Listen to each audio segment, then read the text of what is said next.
Hello there, I'm Tom Ballard. I'm an ambassador for RefugeeLegal, and I'm sitting here with the executive director of that organisation, David Mann, to talk about a bad thing that has happened. Surprise, surprise. The situation has got a little bit worse for people seeking asylum in this country due to a new initiative from the Department of Immigration. And to talk us through that, why it's a bad thing, and what we reckon you might want to do if you want to help, we're going to chat to David himself. So David, threat letters have been sent out. What's going on? That's right. Last week, threat letters all of a sudden went out to all of these people who came by boat several years ago, were left in legal limbo, wanting to apply for protection in our country, and then out of the blue, these threat letters have come threatening that if they don't apply within 60 days for their visa, for their protection visa, all sorts of very grave consequences could happen. And really, it's an incredibly draconian and dangerous move on asylum seekers who are living in our community, wanting to apply for protection and in fear for their lives if sent back to their homelands. Are we talking about more than 20,000 people across the country? Yeah, well, look, that's right. In terms of those people, that so-called legacy caseload that the government calls them, about half of them applied. So there's about 11,000 to 12,000 people left who need to apply, right, including thousands of people in Victoria that are on our wait list,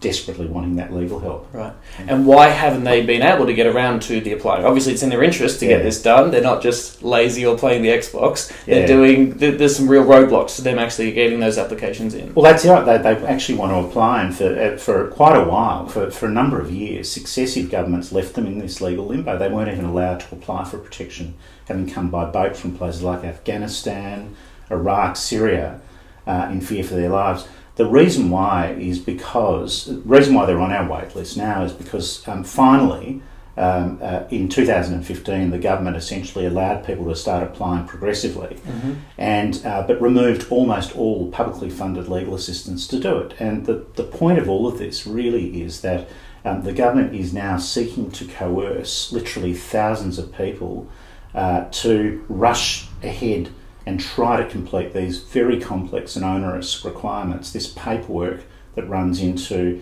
voluminous questions and forms, plus a detailed written statement of their fears, all in English. All in English. So 60 days to complete some pretty hefty paperwork that you really do need legal professionals to help you with, and particularly when it's in a second language.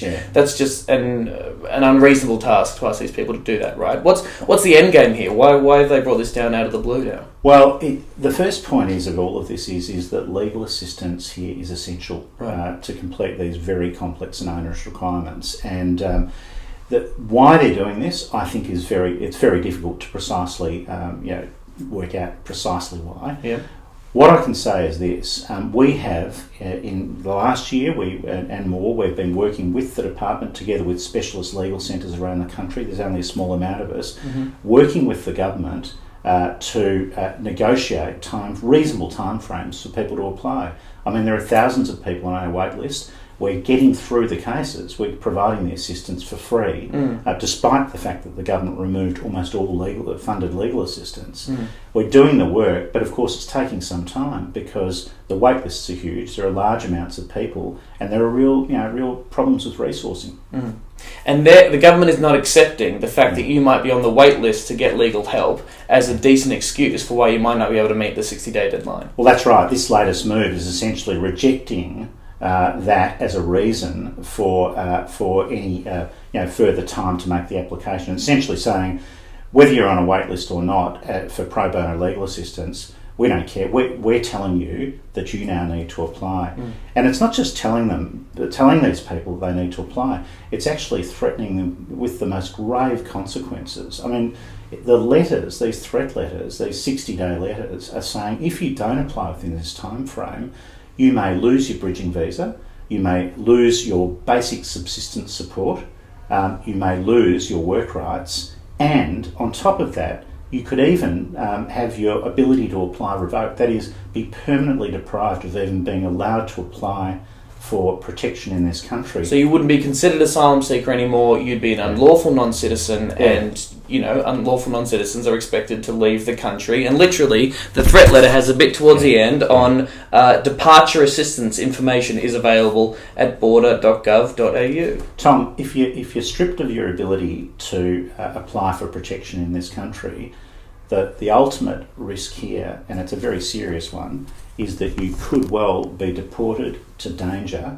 without even having your case heard. And that's essentially one of the threats implicit in this letter, is that if you don't, we'll strip you of all of these things, these basic rights, as well as potentially even the possibility of having your case for protection heard for people who have been here for years wanting to apply. And that's refoulement, right? That is the violating a fundamental tenet of the Refugee Convention and the philosophy behind helping refugees, which is don't send people back into danger if they've applied and come to you and ask for help. Well, that's exactly it. I mean, the people on our wait list, they're people from places like Afghanistan fleeing from extremism. I mean, they're Afghanistan, from Iraq, from Syria, from war-torn places with horrendous brutality, and they've come to our country seeking this help, only to then find out of the blue that they're being forced to apply without the essential legal help they need. There's so much going on at the moment, and with Donald Trump and with the resettlement deal for the people on Nauru and Manassan, so it's easy for something like this to fall under the radar, but this is really vital, and Refugee Legal has started an emergency campaign to try and deal with a bit of this backlog and give people the legal assistance they need. Yeah, we have. Look, one of the stories within all of this is that in the last year and a half, we have scaled up the voluntary assistance. So basically, we now have over 550 volunteers, lawyers, law students, members of the public, helping us to give this free legal assistance to people under this fast-track system. As well, within that, it's actually over 130 corporate lawyers, literally large law firms that have said, you can go off for the day. Wow. During the weekday or weekend, yeah. you can go off and help people under our supervision, training and supervision. Right. And it's and that's how we're able to actually do all of this work. If corporate lawyers have some moral questions about something, then you know it's really bad. You have some serious problems. Well, we're now calling on them, and they're agreeing to rise to the challenge even further. So we have to scale up now in the face of all of this even further. Right. And look, the main costs here are basically for more legal capacity. That is for more legal supervision of these volunteers, and also interpreting costs, which are really quite significant. So we're having to scale up even further to meet this emergency need. That's our plan. That's what we'll do. We've got the model, and that's the great thing. We've got this model called clinics, TPV clinics, and basically what it means is that if someone needs the help, gets the letter, they come in, we fully prepare their application so that they leave on that same day, having sat down with a lawyer and interpreter and worked through all of the questions, completed the application, including setting out, and this is key, setting out